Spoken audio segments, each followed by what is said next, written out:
let's keep this earnings train rolling here, as well as a focus in on the reopening, because we also got the update from speaker giant Sonos reporting this week. In fiscal second quarter revenues, 332.9 million surpassed expectations. The company also reported a surprise profit of 12 cents a share. The street was bracing for a loss. The company also raised its outlook for fiscal 2021, again expecting now $1.625 billion to $1.675 billion in full year revenue, up from a range topping out at $1.575 billion. So here to chat that with us is Sonos CEO Patrick Spence, back on the show alongside Yahoo Finance's Brian Sozzi here, joining in on the conversation. And Patrick, it's interesting because we were just talking about reopening there being a big win for Disney, but you guys are also rolling out, seemingly perfectly timed, the Roam speaker, really getting speakers out of the house there at Sonos. So talk to me about the confidence you have to raise guidance here yet again.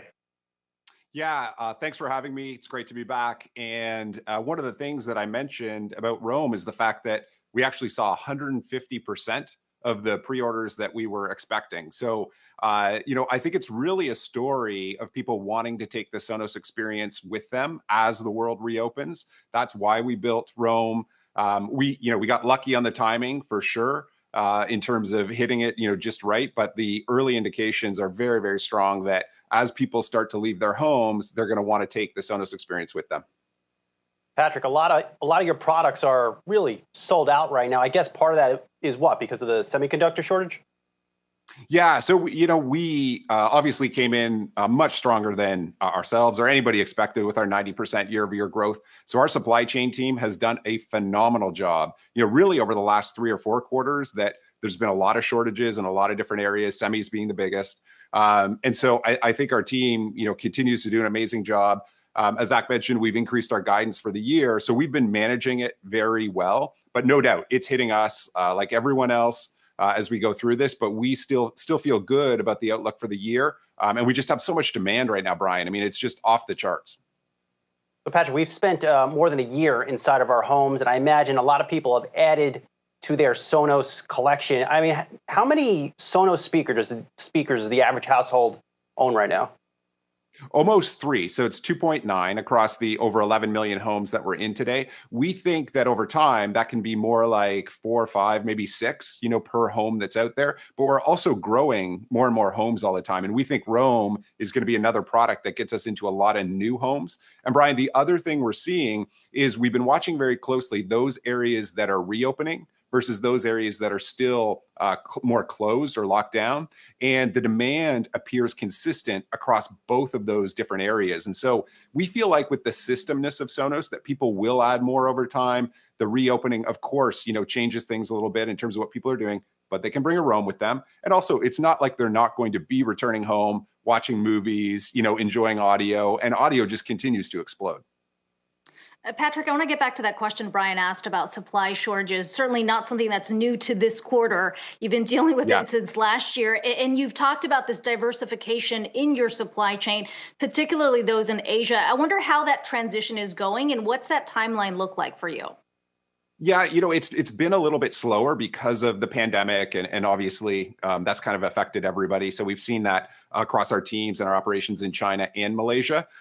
So it's coming online. It's been helpful for us. I think having it diversified has been part of our long-term strategy, but actually having started it pre-pandemic put us in a little bit of a stronger position. But no doubt it delayed it a little bit. But overall, as you can see from our results, it still hasn't really stopped the momentum, if you will, in our business. And I just expect it to be something that'll help as we think about the long-term future.